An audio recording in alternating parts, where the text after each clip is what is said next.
Hello, and welcome to Dark Hearts with Stacy Lee. Well, another one of our heroes has fallen. By the time this airs, you'll have all heard Dave Grohl has fathered a child out of wedlock, proof that he's cheated on his wife of 21 years. Dave was one of the good guys. I'm not going to lie, this one hit me hard. I've met Dave Grohl, and he is genuinely one of the nicest celebrities I've ever met. He's just kind of a dorky kid at heart. But obviously, he's also a cheater, and that's just such a bummer.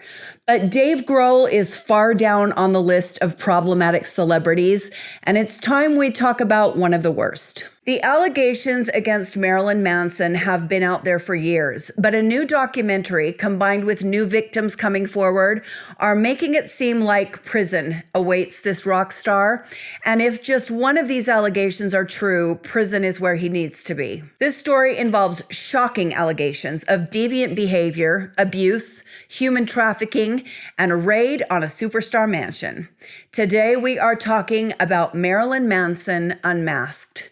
I'm your host, Stacy Lee. Let's begin.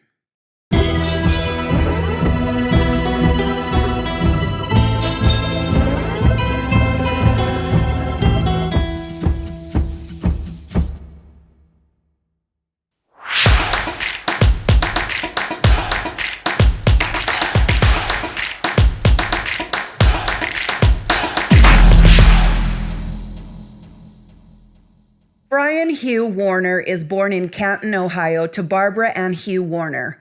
He attended an Episcopal church and Christian schools all throughout his childhood until graduating from Glen Oak High School in 1987. He enrolled in Broward Community College in Fort Lauderdale, Florida in 1990, working towards a degree in journalism, specifically music journalism. Through his studies in music journalism, he met Trent Reznor of Nine Inch Nails, who would go on to become his mentor, producing his first album. We're not talking about the timeline of how Marilyn Manson got famous or the band or any of that today. We're talking about the allegations against him. I'm just going to give you a brief rundown. Brian formed the band Marilyn Manson in 1989, but soon adopted the name Marilyn Manson for himself.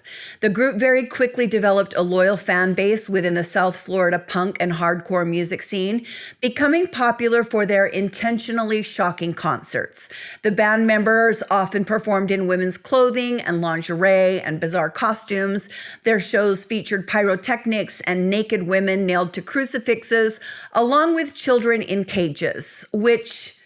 let me try and wrap my head around that. You can't take a kid into a bar, so I'm not sure how that works. And you've got naked women on stage with children in cages. You can do whatever the hell you want. Don't involve kids. Marilyn Manson signed a record deal with Sony Music in early 1991, but then Sony rescinded the deal. Marilyn Manson continued releasing demo tapes, and then they signed to Nothing Records in 1994. Their cover of Sweet Dreams by the Eurythmics gave the band mainstream success because only a cover could have gotten this guy famous.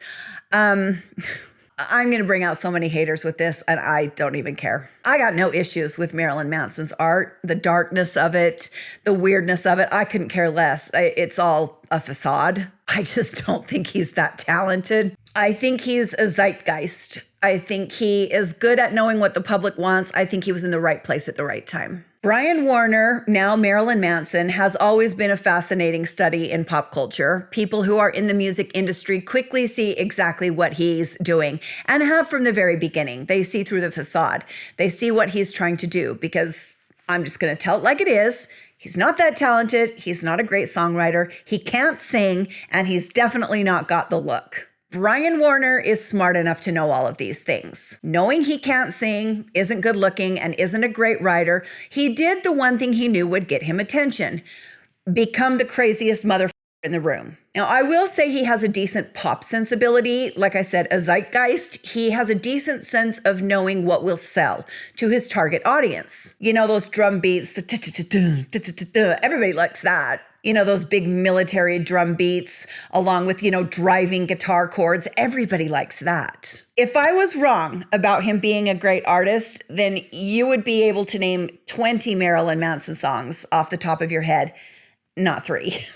So go punch the sky about those facts. But he has made himself successful by appealing to his niche audience. And I'm not going to lie, when his videos come on, I'll watch them. He is entertaining. He is fun to watch. Marilyn Manson had been married to Dita Von Teese, but he cheated on her with 19-year-old Evan Rachel Wood, who has gone on to become a big part of what's happening now, the accusations that are coming out now. Marilyn Manson has also appeared in television and film, but again, we're focused on the allegations today. I specifically want to focus on why these allegations have gone on for so long without any sort of criminal action being taken against Marilyn Manson and where we're at right now. Now, Marilyn Manson does not shy away from controversy. He creates it. He lives for it. In the 1990s, he was blamed for the tail end of the satanic panic phenomenon.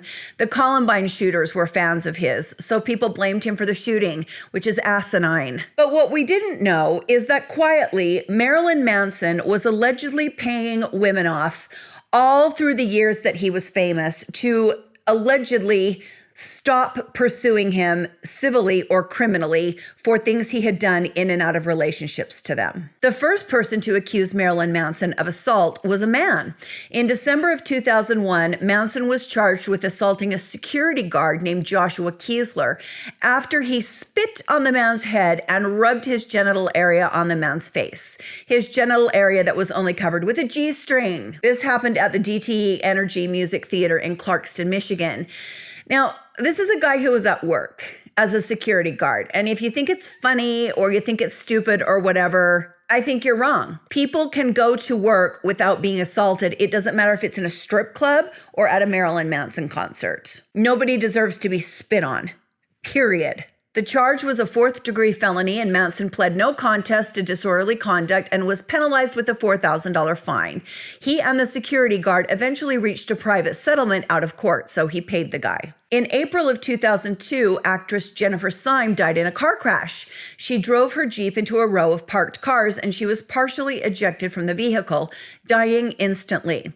Her mother, Maria St. John, sued Marilyn Manson, alleging he gave Jennifer drugs and then encouraged her to drive while inebriated.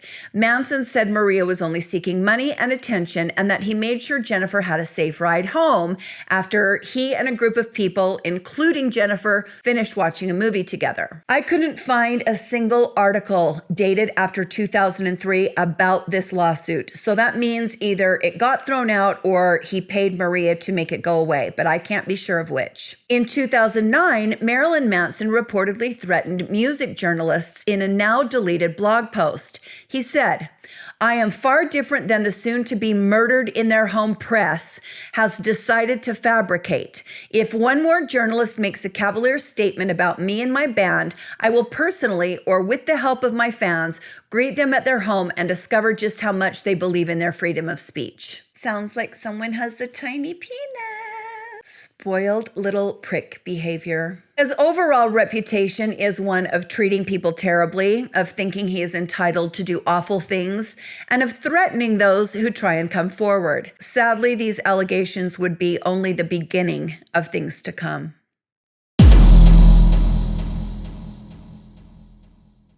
The actress Evan Rachel Wood comes forward with a campaign to secure a Bill of Rights for sexual assault survivors in all 50 states.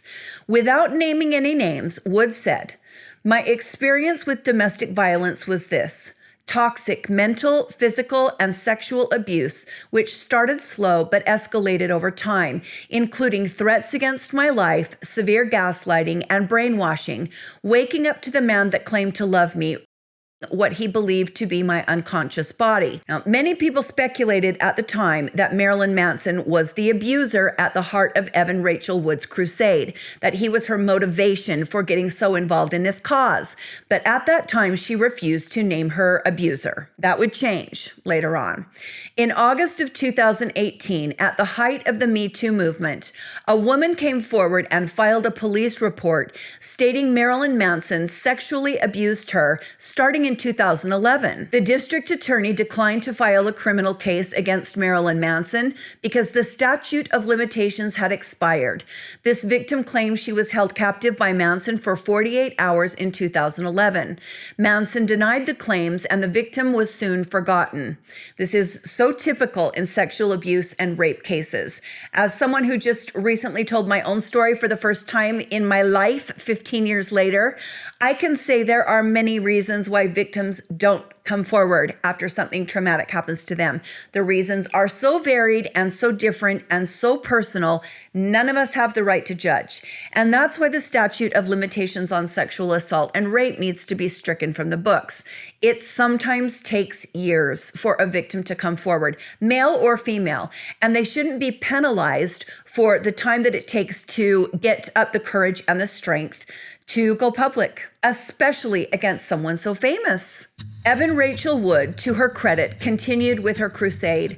In April of 2019, she testified before a California state panel, once more declining to name her abuser, but detailing her own experience with domestic violence. She told the panel, quote, "I have been diagnosed with complex PTSD, including dissociation, panic attacks, night terrors, agoraphobia, impulse control issues, chronic pain in my body, and other symptoms." Since then, she has done a lot to try and bring this issue to the forefront and to force California lawmakers to address it. I believe she is still involved in that effort from everything I could find. Then, in February of 2021, Evan Rachel Wood makes a post on Instagram and writes, "The name of my abuser is Brian Warner, known to the world as Marilyn Manson. He started grooming me when I was a teenager and horrifically abused me for years. I was brainwashed and manipulated into submission. I am done living in fear of retaliation, slander, or blackmail. I am here to expose this dangerous man and call out the industries that have enabled him before he ruins any more lives. I stand with the many victims who will no longer be silent." What many victims was she talking about? Well, you see, behind the scenes, other women had been going to Evan Rachel Wood with their stories of abuse by Marilyn Manson, and together this group of victims had decided to join forces. 4 women came out and made statements. Ashley Walters, a former personal assistant to Manson, said, "I continue to suffer from PTSD and struggle with depression. I stayed in touch with quite a few people who went through their own traumas under Brian's control. Brian Warner needs to be held accountable." Sarah McNeely said, "I have been afraid to bring any spotlight upon myself as to avoid winding up in his crosshairs again. As a result of the way he treated me, I suffer from mental health issues and PTSD. I stand in support of all that have and will come forward. I want to see Brian held accountable for his evil." A woman named Ashley Morgan Smithline stated it had taken her 5 years to come forward about her abuse that she suffered at the hands of Brian Warner. Then Rose McGowan, the actress who had been engaged to Marilyn Manson, took to Twitter to state that she understands the abuse the women suffered and that she stands with Evan Rachel Wood and the other women who have come forward. Marilyn Manson immediately went into crisis mode, claiming, "Obviously, my art and my life have long been magnets for controversy, but these recent claims about me are horrible distortions of reality. My intimate relationships have always been entirely consensual with like-minded partners. Regardless of how and why others are now choosing to misrepresent the past, that is the truth." A week later, Manson was dropped by his record label. The day after that, he was dropped by his manager. Manson was then edited out of an episode of the Starz series American Gods, on which he'd had a recurring role. Shudder then announced that an episode of Creepshow starring Marilyn Manson would not be aired. Now, I want to stop here for a moment. When I look back on the Me Too movement of 2018, 2019, what I remember most are all of the men claiming this didn't happen, that didn't happen. They were blaming the movement for persecution they were suffering at the time. You know what went on to happen in the years following?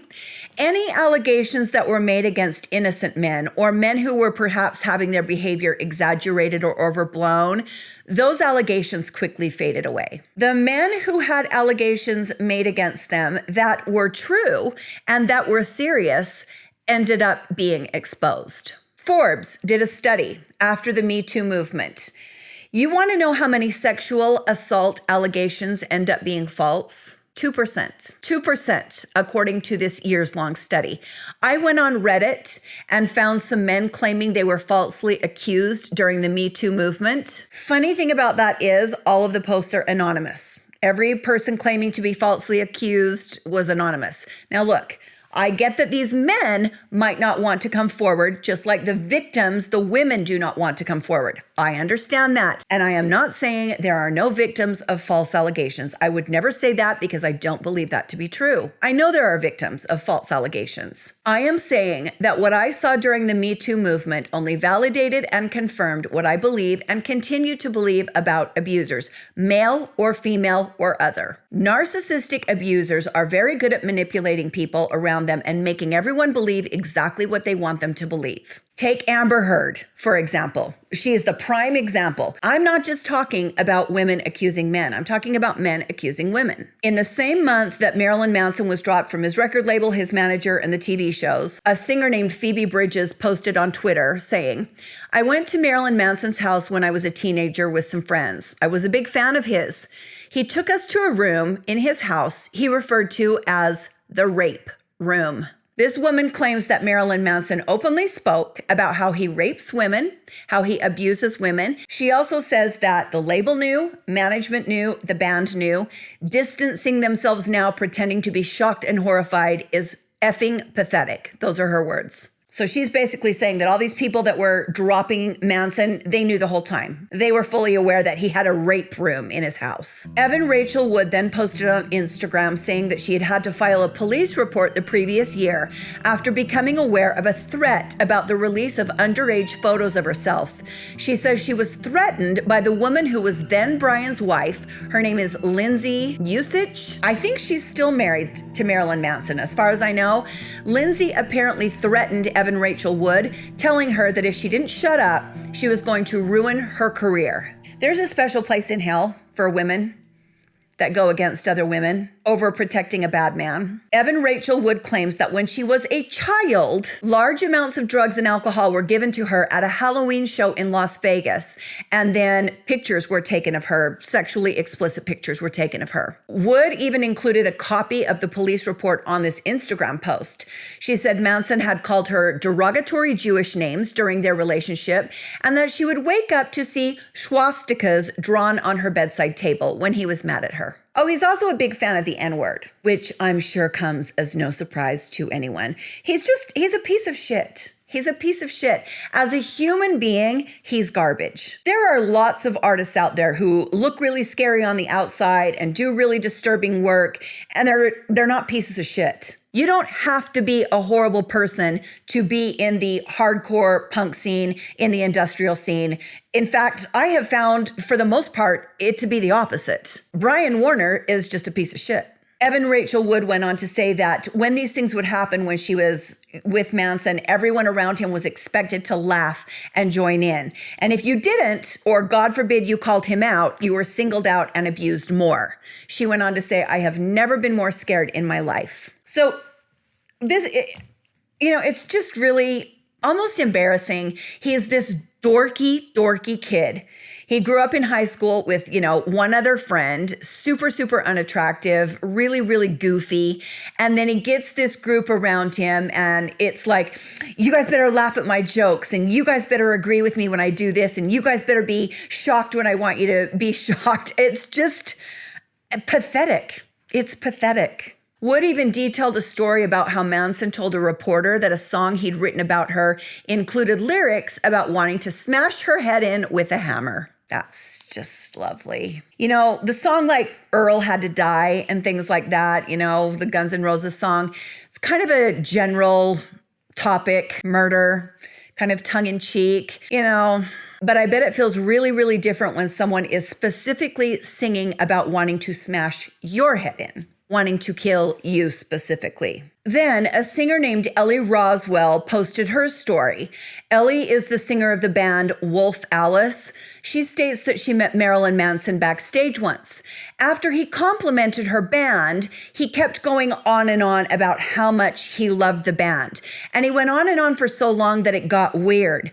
And Ellie looked down and Manson was holding a GoPro that he was using to film up her skirt. Ellie said she was horrified, but there were no repercussions for his behavior. She says he does stuff like that all the time. Jail. You and I would be in jail. We are still in February of 2021 when Esme Bianco comes forward. Esme played Roz on Game of Thrones. Esme Bianco dated Marilyn Manson. They had an actual relationship. She was interviewed by New York Magazine, who she told, "Brian is a monster who almost destroyed me and almost destroyed so many women." She detailed her years-long relationship during which Marilyn Manson assaulted her during a music video shoot, during sex, and at other times. She said he set rigid rules for her life, telling her who she could talk to and who she couldn't, when she could leave and for how long, and how he once chased her with an axe. Esme moved into Manson's home in 2011. She said soon afterwards, he would begin telling her what she could wear and who she could talk to. He once took a knife and cut Esme and then took photos of her injuries and sent the photos to his bandmates. I'm just waiting in the wings already mentally for his fans to come in and say, "You guys have it all wrong." Esme says she was completely controlled. She would call her family to check in while hiding in a closet. Marilyn Manson wouldn't let her go anywhere without him. He was totally insecure. Esme fled the apartment months after moving in. In April of 2021, she filed a lawsuit against Marilyn Manson, claiming he had her in May of 2011, sometimes while she was unconscious.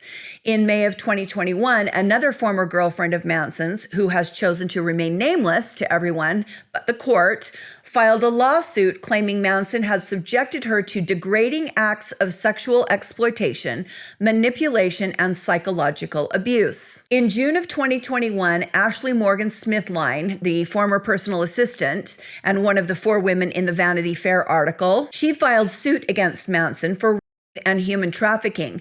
She went on The View that day after filing the lawsuit and said, "Very early on, he made it clear that my life was definitely in danger and that he could kill me at any time. I was afraid all the time that he would end my life." Sadly, in September of 2021, the Jane Doe lawsuit was dismissed because of the statute of limitations. But we will later learn that Marilyn Manson paid her off in a private settlement in September of 2023. Why would he do that if she had no chance of pursuing a criminal case against him? There was no way she was going to get him in jail. He paid her anyway, and that speaks volumes. And then, finally, it appeared as though some action was going to take place.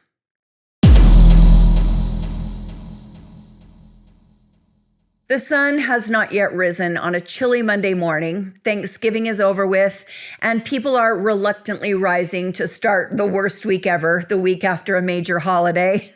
At 7 a.m., the Los Angeles Sheriff's Department bangs on the front door with a search warrant. Marilyn Manson is not inside at the time, so the sheriffs break inside and begin executing the search warrant. They confiscated clothing, computers, media storage devices, hard drives, cell phones, and other items listed on the warrant. A representative for the Sheriff's Department said the investigators were looking for items related to ongoing sexual assault allegations against Marilyn Manson. Now, in January of 2022, a documentary had premiered at the Sundance Film Festival. It was called Phoenix Rising, Part 1, Don't Fall. The documentary was produced with the assistance of Evan Rachel Wood, who details her experiences and abuse with Marilyn Manson, how he drugged her, how he raped her, and filmed it all for his music video, Heart-Shaped Glasses. When that documentary came out, Marilyn Manson makes a bold move and sues Evan Rachel Wood for defamation. Not only does a Los Angeles judge throw his lawsuit out, but the judge orders Marilyn Manson to pay Evan Rachel Wood's $300,000 legal bill that she incurred during his lawsuit. So he got bitch slapped. He got legally bitch slapped. In May of 2022, Ashley Walters' lawsuit against Manson was dismissed, again for statute of limitations. It makes me sad, all of these women having their cases thrown out simply because they waited until they had some support to come forward. Sexual crimes should not have a statute of limitations. These cases where female teachers have sex with children, with boys in their classrooms, sometimes those boys don't come forward till later on, and their statute of limitations has run out. They just need to do away with it. It takes time for the victims. It takes time. In January of 2023, Esme Bianco, the actress, and Marilyn Manson's lawyers reached a settlement to resolve the case, which means Manson had to pay her. Esme stated she wanted to move on with her life, her career. She was done with this part of it. She wanted it all to be over with. And if you have never been involved in litigation, you have no idea the toll it takes on a person. It is grueling. And when I hear people say, oh, they just settled for money, yeah, sometimes that's the case. So what? Unless you have been involved in serious litigation, you cannot understand. It sucks the will to live out of you. In the same month, one of the most serious allegations against Manson came out.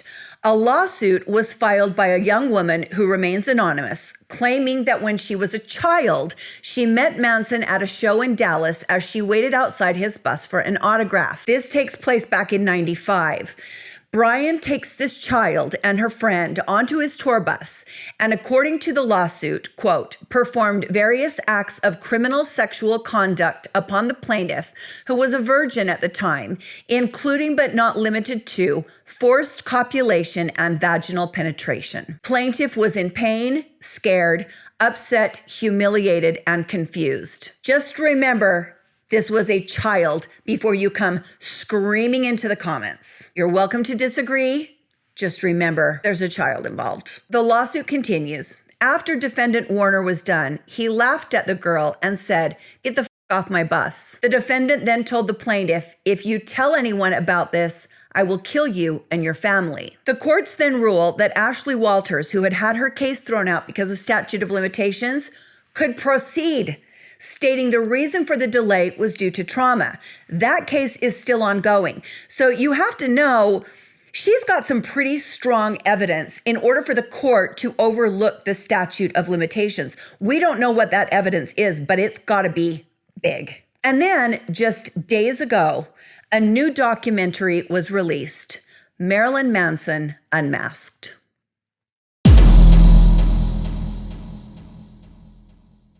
The first thing I did when I heard about this new documentary was try and watch it. This was on September 6th, the day after it came out. It had already been removed from Apple TV. I have searched Reddit. I have searched Marilyn Manson forums. I cannot find a reason as to why the documentary has disappeared off Apple TV. This is what I see when I try and watch it. Now, it doesn't say no matches for your search. When I type in Marilyn Manson Unmasked, it says this content is no longer available, meaning it was there and now it's not. There are people on Reddit claiming that you can watch the documentary on Prime plus Paramount. Can you believe now we're paying for services that we have to pay for an add-on service for? It just, don't get me started. I'll go on an old lady rant. But finally, I found the documentary here on YouTube. Someone has loaded the entire thing and it's not yet been taken down. I'm sure by the time this airs, it probably will be, but I don't know. You could try to Google it. So I started watching the documentary. Let me tell you my experience. After reading the comments on Reddit about the documentary, I was positive this documentary was going to be a hit piece, an overblown hate film about Manson.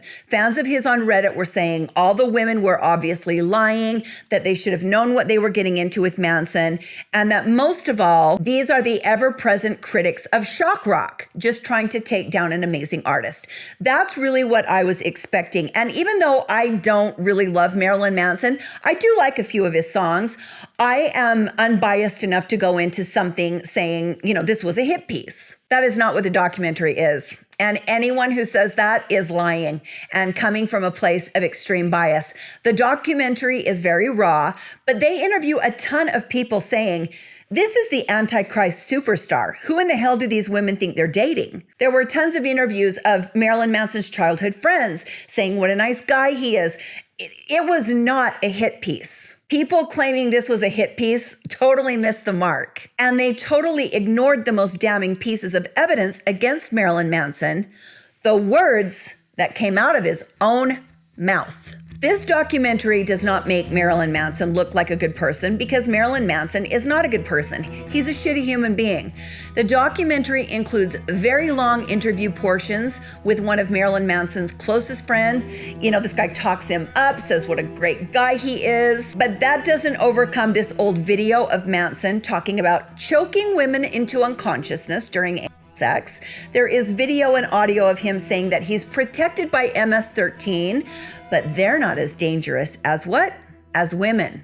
But only if you let women be dangerous. He says those words. He says those words out of his own mouth. So anyone saying this is a hit piece, the words that come out of Manson's mouth are the worst parts of the documentary. The people claiming it's a hit piece also have no compassion for women who have told stories about being drugged, being coerced into having sex on camera in front of people. They even have the video coordinator for the video Heart-Shaped Glasses, in which Evan Rachel Wood claims she was on set. She claims that she was very heavily drugged and then forced to have sex with Marilyn Manson on film.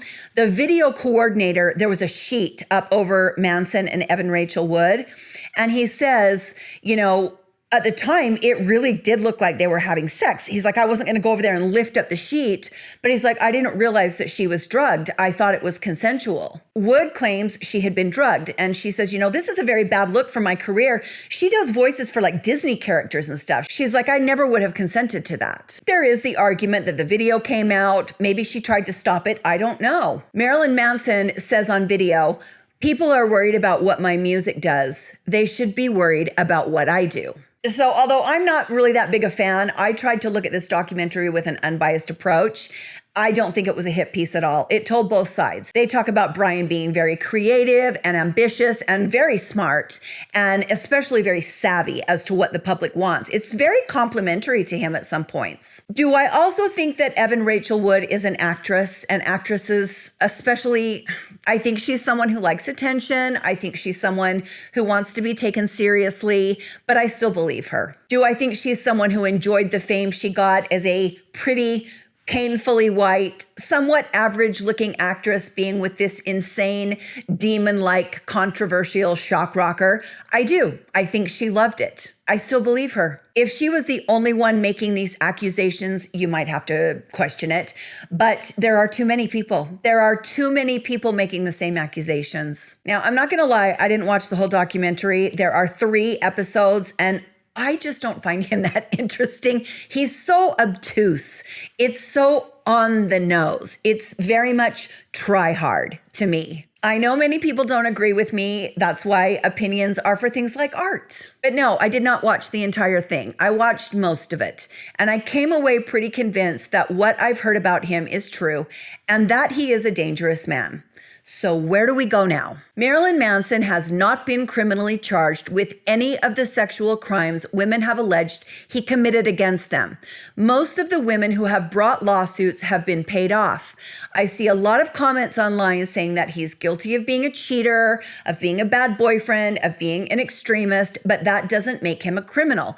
And those comments are correct. But that's not what the lawsuits are accusing him of. He's not being sued because he cheated on someone. He's accused of kidnapping people, holding them against their will, abusing them, beating them, physically assaulting them, sexually assaulting them. And it ain't one person, it's multiple people. And I still have to point out the rare case of someone having evidence so damning that the court has overruled the statute of limitations in order to bring her case back to court. That does not happen. So why does this matter? We always say, why does this matter? Well, of course, it matters because every victim matters. And if this man is victimizing women, whether he's famous or not, he needs to be punished. The law applies equally to everyone. But there's a bigger problem here. I know I can say with all confidence that I am among the majority and among good company when I say we are sick and tired of watching the rich and famous get away with bad behavior, with crime, with fraud, with treating people terribly, just being crappy people altogether. We're sick of it. If this man was anyone else, he would most likely be in prison right now. He is not in prison because of who he is. And that is not the way our justice system is supposed to work. That is not the way our legal system is intended to operate. No one is above the law just because they are rich or because they are famous. That's why these stories matter. And that's why we must continue to speak about them. Rules for thee and not for me is played out. And it's time for it to end. Thank you for joining me today on Dark Hearts with Stacy Lee. What do you think? I'm sure you're going to let me know, and honestly, I'm looking forward to finding out. Please hit the like button if you like the video and subscribe to my channel if you want to see more from me. It helps a lot, and I need all the help I can get. I've got 2 podcasts. This one is Dining with Death. This is the audio taken from videos posted to YouTube several years ago. And this is the current podcast, Dark Hearts with Stacy Lee. I post new episodes every Monday and every Wednesday. You will hear some podcast exclusive stories on this podcast, things you can't hear anywhere else. You know what I would really appreciate? If you haven't rated my podcast yet, would you take a minute and go onto your podcast platform and rate the podcasts? That would be amazing. I want to thank all of my patrons. I've had quite a few new patrons lately, and you guys are really what's keeping the channel alive. Some of you give a few dollars a month to help me keep the episodes coming, and I appreciate each and every one of you. Our community is also involved in a perpetual fundraiser. We raise money to donate to police departments that have cold case DNA in storage that's never been tested. There's a little video on my YouTube channel. It's right here. It's a couple minutes long, and it describes everything we're doing and also tells you how you can donate. Wouldn't it be amazing if we helped solve a cold crime? I want to thank you for spending a little bit of your day with me. I know you have lots and lots of options, things to watch, so it means a lot to me. Stay safe, my friends, and be kind to each other, and I will see you next time on Dark Hearts with Stacy Lee. Bye.